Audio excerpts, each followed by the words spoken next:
Bu kurerlarni ishini hurmat qilaman, lekin ba'zilari noto'g'ri ish qiladi.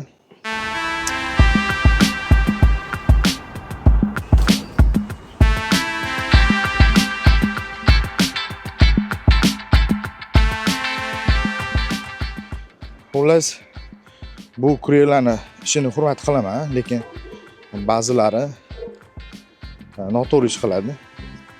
Ayniqsa ertalabda ko'pchilik ishga shoshiladigan paytida, masalan 15-etajga chiqish kerak bo'lsa, 15-etajga chiqib 25-etajga bosib qo'yadi. O'sha liftni kutmaslik uchun, lekin boshqalar ertalab shoshilayotgan bo'ladi. Juda ko'p shunaqaga to'g'ri kelaman. Ba'zilarida aytaman, Xitoy tilini bilmaganim uchun tushunmaydi. Agar ko'rayotganlar ichida kurerlar bo'lsa ham, sizlar ham bunaqa qilmanglar, yaxshi emas. Kimlardir juda ham shoshilayotgan bo'lishi mumkin.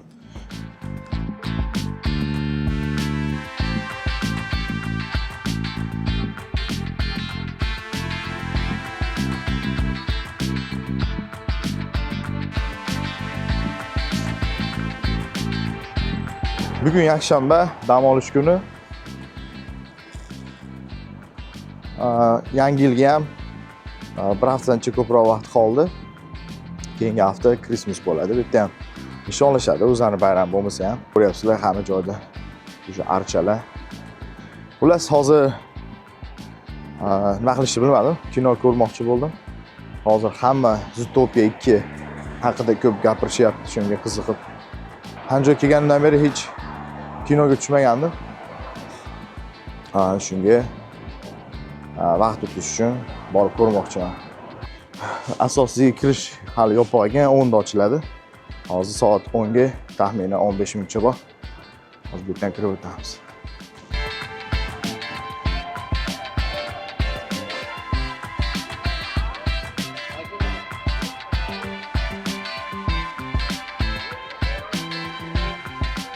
Shopping mall ichiga kirdik. Endi tayyorgarlik ko'rsatib ochishga. IMAX 4 yoki 5-etajda. Atilab ertalabki bilet oldim, chunki tushlikdan keyin juda ko'p odamlar kiradi. Shuning uchun.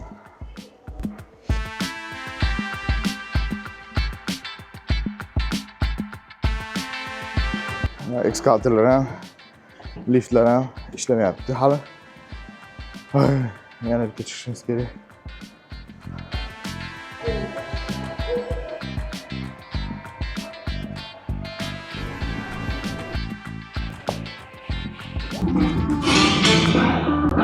Odam ko'p emas. 得力关心。 Shall we? Hop, kinoni ko'rdim. Qiziqarli, ajoyib ishlagan. Hozirgi zamonda baribir texnologiya zo'r. Montaj effektlarini zo'r ishlagan. Xitoyliklar kinoni juda yaxshi ko'rishadi. Deyarli barcha IMAX shu kinoteatrlari doim to'la bo'ladi. Ko'p tushmasam ham, lekin shopping mallga kelganda yonidan o'taman, doim to'la bo'ladi. Zootopia 2 ham zo'r ishlagan. Endi ertalab bo'lgani uchun odam uncha ko'p bo'lmadi. Tushlikdan keyin menimcha har bitta seans to'la bo'ladi. Christmas Xitoyda milliy bayram bo'lmasa ham, lekin hozir odamlar nishonlashni yaxshi ko'radi, ayniqsa yoshlar. Ma'nosini bilmaydi, Christmas qayerdan nima sabab kelgan. Shunchaki o'sha g'arbga taqlid qilishadi. Asosan romantika, shu ko'chaga chiqishadi, ovqatlanishga chiqadi. Xuddi bizda Yangi yilga o'xshab sovg'alar almashishadi, shunaqa.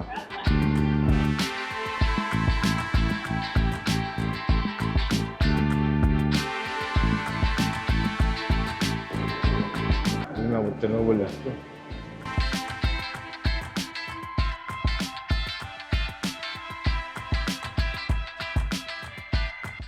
Bular ham xuddi O'zbekistonda aniq esimda yo'q, qachondan archalar bezatilishni boshlaydi. Bu yerda ham dekabr bo'lishdan oldin archalarni allaqachon qo'yishadi ko'chalarda. Aytgancha, jahon chempionatiga biletlarni narxlari chiqarildi, 2-3 kun bo'lib qoldi. Ko'rgan bo'lsanglar kerak. Rosti O'zbekiston jahon chempionati chiqqanda albatta xursandmiz. Tarix bu. Lekin u narxlarni ko'rgandan keyin to'g'risi xuddi odamlarni ustidan kulgandek. Menga tuyuldi. O'zi u Amerika yoki Meksikaga borib, ayniqsa Amerikaga viza olib borib, futbolni his qilish hozirgi holatida qaraganda juda ham qiyin. Chunki xavfsizlikni bahona qilib juda ham qattiq qo'l bo'lishadi. Ko'ryapsizlar, hozir hatto o'zlarining fuqarolarini ham chiqarib tashyapti. Shuning uchun yana bunaqa qiyinchilik bilan borib, yana shuncha narxga bilet olib, to'g'risi aytsam, bu yil jahon chempionati ko'rmaslikni ham xohlayapman. Yana kim biladi, ular Amerika bundan tushgan foydasini nimaga ishlatishini.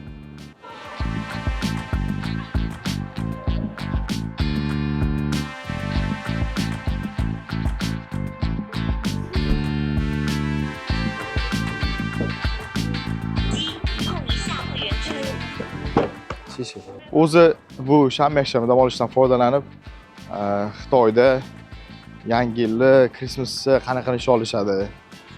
Shu haqida video qilmoqchi edim. Lekin o'tgan yil ham bu haqida videoga olganman. Ko'p joylarga borib montaj qilmaganman, qolib ketgan, YouTube'ga qo'ymaganman. Shuning uchun ya'ni yangi olib yurmasdan o'sha o'tgan yilgi videolarni ishlatib shu vlogni qilmoqchiman. O Ultra'dan ko'ra menga mana shu yoqdi. Bu yerda eng zo'ri 9X shu yaxshiroq.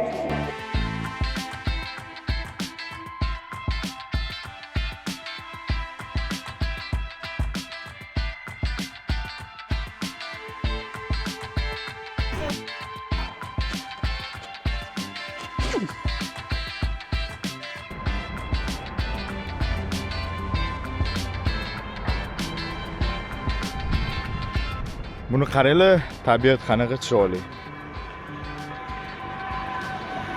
Menga yoqqan tarafi shu ko'l. Bu ko'lda bemalol o'zingizni qayiqingiz bo'lsa, yursangiz bo'ladi, bunga ruxsat bor. Ko'rinayotgan bo'lsa, mana shu yerda kimdir dron uchiryapti. Quyosh botishini videoga olamiz. Juda zo'r chiqadi bu yerda.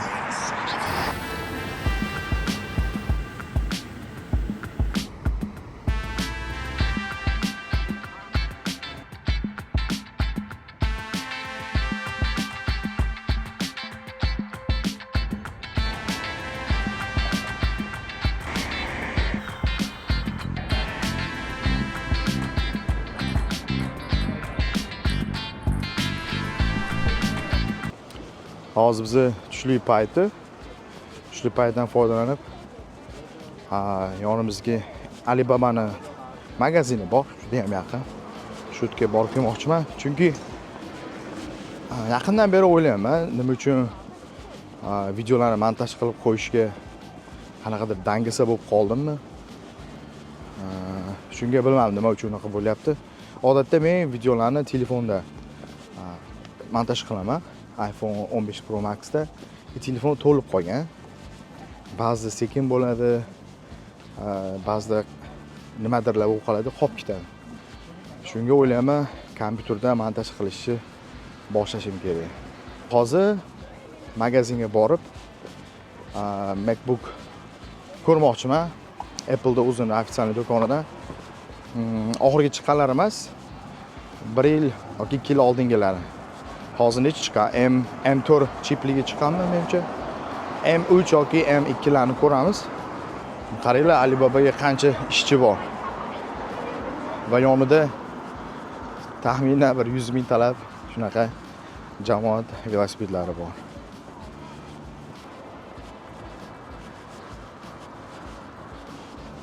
Bu Alibabaning asosiy filial hisoblanadi. Juda katta joy egallagan. Ichida juda ham go'zal parki bor. Tushli paytda hamma ko'chaga chiqadi, parkda aylanadi. Kimlardir sport bilan shug'ullanadi. Xullas juda ham zo'r.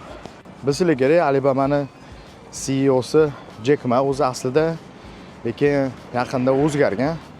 O'zgargandan keyin taxminan 30 mingga yaqin ishchini ishdan bo'shatishgan. Bilmayman sabablarini. Xullas oldin bundan ham ko'p odam ko'p bo'lardi. Lekin yaqindan beri seziladi odam kamroq bo'lgani. Balkim o'sha sabab bo'lsa kerak. Men kirganda hamma albatta bu bino ham Alibabaga tegishli. Hali ochilmadi, lekin qurilishi bitganga o'xshaydi. Bu ham Alibabaga tegishli. Nomini ko'rishlar mumkin. Hub degan bu ham qanaqadir texnika sentri bo'lsa kerak. Juda ham ko'p texnika sentrlar ochilyapti bu yerda. Men turgan joyda Alibabaning yana bitta kichikroq sentr ochildi va uning yonida hali qurilish tugallanmagan juda ham chiroyli bino. O videolarda ko'p ko'rsataman. Vivoga tegishli.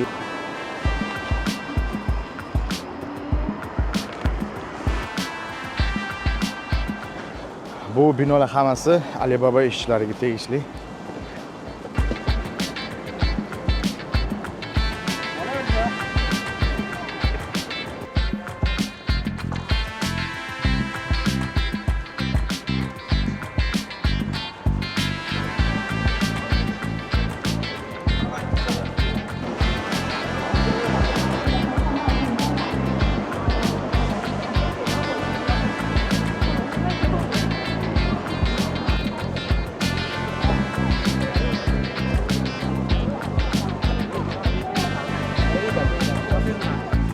Xullas Alibabaning do'koni bor. O'sha do'konni reklamasi uchun bepulga bir nimalar tarqatyapti. O'sha ajoyib reklama bu. Bu haqida ham video qilganman, lekin hali chiqarmaganman. Bu ham juda ham ajoyib video bo'ladi. Xo'p. Bu Apple do'koniga kirdim. Bu kichikroq do'koni. Hozir oxiriga chiqqani M4 kompyuterlar ekan. M3'lari sotilmayaptimi desam, yo'q dedi. Original M3'larni qayerdan topsam bo'ladi desam, yo'q bilmayman dedi. Internetda Xitoy internet onlayn shoplarda ko'rsatdi. Mana shular ko'ryapman. Originalmi bo'ladi desam, ishonish qiyin dedi. Xullas bilmadim. Boshqa kuni kattaroq do'koniga borib ko'rish kerak, balkim bo'lishi mumkin.